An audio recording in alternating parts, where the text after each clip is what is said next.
Hello everyone. तो आइए शुरू करते हैं हम लोग सेकंड चैप्टर जो हमने छठा फ्लॉड है और 10 क्लास से लिया गया है। पहला क्वेश्चन है कि लिम्टस विलियन जब ना तो अम्लीय होता है ना ही क्षारीय तब वह किस रंग का होता है। तो इसका सही उत्तर आपका होता है बैगनी। अम्ल तथा क्षार के संदर्भ में निम्नलिखित कथनों पर विचार कीजिए। तब का पहले देखिए, अम्ल का स्वाद कड़वा जबकि क्षारीय का स्वाद खट्टा होता है। अम्ल नीले लिम्टस को लाल जबकि क्षारक लाल लिम्टस को नीला कर देते हैं। तीसरा, अम्ल तथा और क्षारक दोनों विद्युत के सुचालक होते हैं और उपयुक्त कथनों में से कौन सत्य है। तो इसमें सत्य हमको देखना है। तो हम इस पैटर्न देख पा रहे हैं। पहला फॉल्स है कि अम्ल का स्वाद क्या होता है, खट्टा होता है। और दूसरा, अम्ल जो होता है लिम्टस को लाल कर देते हैं और क्षारक लाल लिम्टस को क्या करते हैं, नीला करते हैं। कथन दूसरा क्या हो गया, सत्य हो गया। और तीसरा, विद्युत चालकता शुद्ध जल विद्युत का कुछ चालक होता है लेकिन अम्ल और क्षारीय विलयन में आयन बनाते हैं जबकि वे विद्युत के सुचालक बन जाते हैं। हालांकि यह कथन प्रश्न स्थान से, लेकिन कथन तो क्या है, सटीक उदाहरण है। तो आपका स्टेटमेंट से सही हो जाएगा। तीसरा है कि कौन सा तत्व सभी अम्लों में निश्चित रूप से उपस्थित होता है। तो जितने भी अम्ल होते हैं वो क्या कहते हैं, H+ आयन देते हैं। तो इसमें क्या है, हाइड्रोजन आंसर हो जाएगा। तो ऑप्शन ए सही हो जाएगा। चौथा है, कपड़े पर लगे हल्दी के दाग पर जब क्षारीय प्रवृत्ति वाला साबुन करते हैं तब उस धब्बे का रंग भूरा हो जाता है। ऐसा इसलिए होता है क्योंकि क्या है कि सबसे प्रमुख वजह है कि हल्दी एक प्राकृतिक सूचक होता है जो कि यह क्षार का सूचक होता है जिसमें करक्यूमिन नामक वर्णक होता है और अम्लीय या उष्ण पदार्थों के संपर्क में आने पर एक पीली रहती है। लेकिन जब क्षारीय पदार्थों जैसे कि साबुन के संपर्क में आती है तो इसका रंग क्या होता है, लाल हो जाता है, जो दर्शाता है कि हल्दी एक प्रभावित सूचक है। और पांचवा, मानव उदर के बारे में चर्चा की गई। तो पहला स्टेटमेंट कह रहा है कि मानव उदर सल्फ्यूरिक एसिड उत्पन्न करता है और उदर को हानि पहुंचाए बिना भोजन के पाचन में सहायक होता है। तो अपच की स्थिति में मानव उदर बहुत अधिक मात्रा में उत्पन्न करता है और इसमें उदर में जलन का अनुभव होता है। तो सबसे पहले स्टेटमेंट पहला ये देख रहे हैं कि सल्फ्यूरिक अम्ल की बात कर रहा है। तो सल्फ्यूरिक कभी प्रोड्यूस नहीं करता है तो क्या करता है, HCl प्रोड्यूस करता है। तो इसलिए क्या पहला स्टेटमेंट क्या हो जा रहा है, फॉल्स हो जा रहा है। इसका सही उत्तर हो जाएगा बी।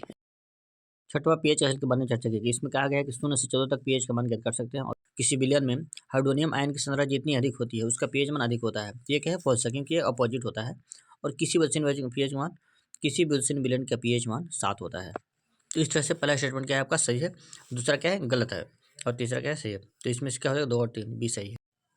सातवां क्वेश्चन है कि मानव शरीर 7.0 से लेकर 7.5 के बीच कार्य करता है। दूसरा है कि वर्षा जल का पीएच मान 5.6 से कम हो जाने पर वह जलीय वर्षा जल कहलाता है। और तीसरा, मुंह का पीएच मान बढ़ जाने पर जादू का परिणाम हो जाता है।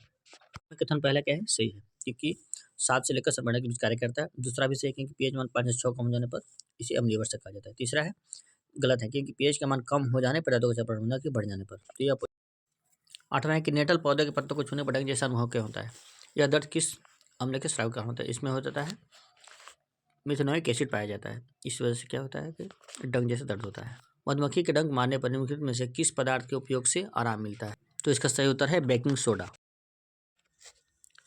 नेक्स्ट कह रहा है कि व्यंजन के चूर्ण के बारे में बोल रहा है कि हाइड्रोजन गैस का उपयोग व्यंजन चूर्ण के उत्पादन के लिए किया जाता है। दूसरा दिया है कि पीने वाले जल को जीवाणुओं से मुक्त करने के लिए या रोगाणुनाशक के रूप में किया जाता है। और तीसरा दिया है कि व्यंजन चूर्ण का उपयोग कई रासायनिक उद्योगों में किया जाता है। तो इसमें पहला स्टेटमेंट क्या है, फॉल्स है क्योंकि इसका निर्माण चूने पर क्लोरीन गैस की क्रिया के द्वारा किया जाता है न कि हाइड्रोजन के द्वारा।